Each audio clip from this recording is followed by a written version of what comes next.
सुप्रभात। सच्चा सत्संग है सेवा, यह हमारी आज की आध्यात्मिक चर्चा का विषय। सच्चा सत्संग है सेवा। धर्म दिवाकर अत्यंत धर्मपरायण राजा था। उसकी आकांक्षा थी कि राज्य का प्रत्येक व्यक्ति प्रतिदिन धार्मिक कार्यों में रुचि ले और जगह जगह धर्म संबंधी प्रवचनों के आयोजन कराता रहता था। प्रतिदिन सवेरे शाम प्रार्थना की जाती थी।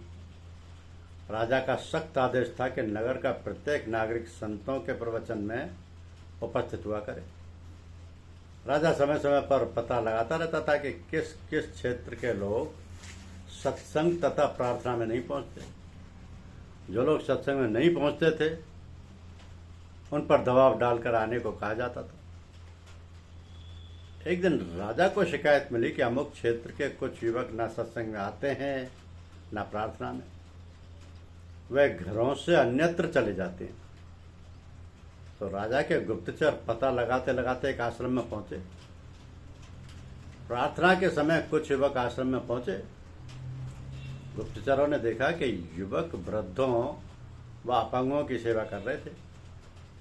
उनके शरीर की सफाई करके दवा लगा रहे थे। कुछ युवक वृद्धों को खाना खिला रहे थे।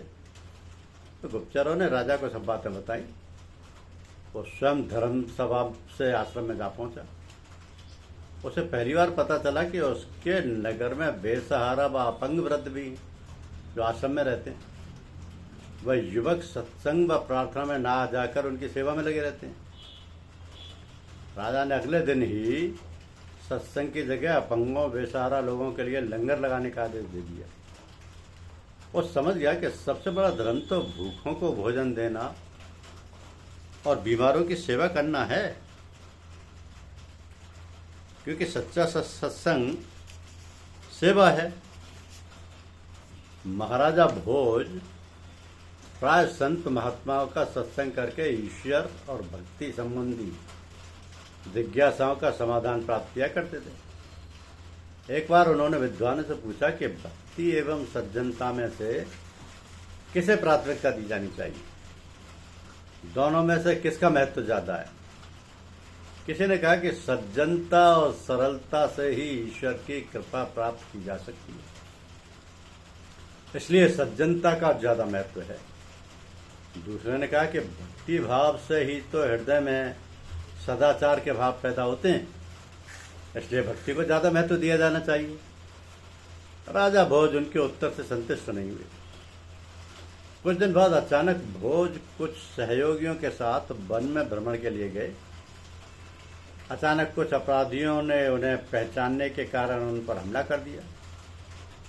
अचानक आक्रमण से बचने के लिए भोज व उनके साथी भाग निकले, लेकिन राजा भोज राह भटक गए।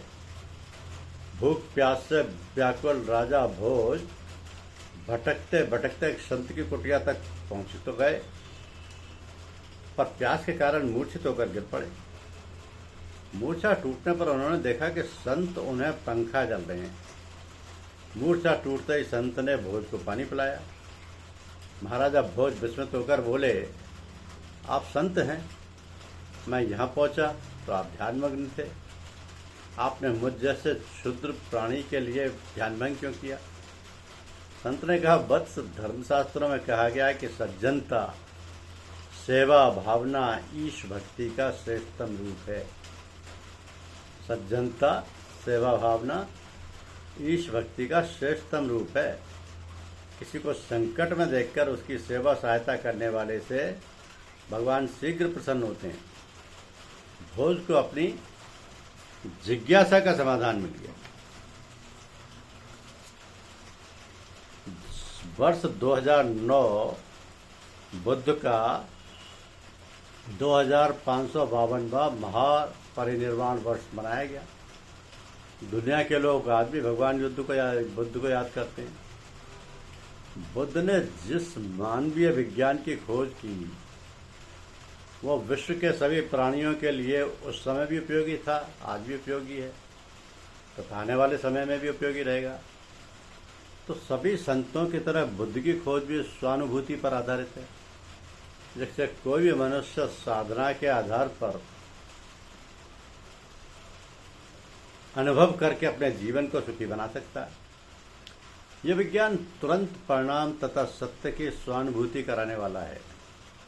बुद्ध का दर्शन स्वयं शुद्धि का दर्शन है। यह विज्ञान मनुष्य को भोक्ता भाव से साक्षी भाव में ले जाने का मार्ग है। मनुष्य को राग द्वेष से मुक्त करने का मार्ग है। अपने मन का मालिक बनने का मार्ग है। दुख मुक्ति का मार्ग है।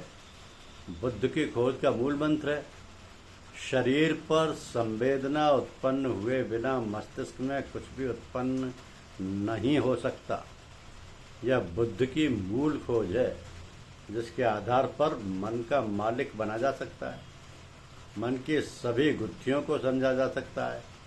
मन के सभी विकारों को समझा जा सकता है तथा मन के सभी विकारों को समझकर उनसे मुक्त हुआ जा सकता है। बुद्ध इस मायने में मनोविज्ञान के महान अध्यापक हैं। इसके लिए बुद्ध किसी विश्वविद्यालय की प्रयोगशाला में नहीं गए, किसी दैव शक्ति की आराधना नहीं की, किसी मंत्र का जाप नहीं किया, किसी ग्रंथ का अध्ययन नहीं किया। वो इस खोज के लिए एकांत स्थान पर बैठे, आंख बंद करके अपने मस्तिष्क की प्रयोगशाला में पहुंचे। 6 वर्ष तक अपने मन के साथ, अपने शरीर के साथ रहे। मन और मस्तिष्क को मात्र देखते रहे, उनके संबंध को देखते रहे, कैसे मन और मस्तिष्क का एक दूसरे को संवेदना के माध्यम से प्रभावित करते हैं, ये देखते रहे। उन्होंने अपने से कुछ नहीं किया, मात्र जो घटता रहा उसे देखते रहे।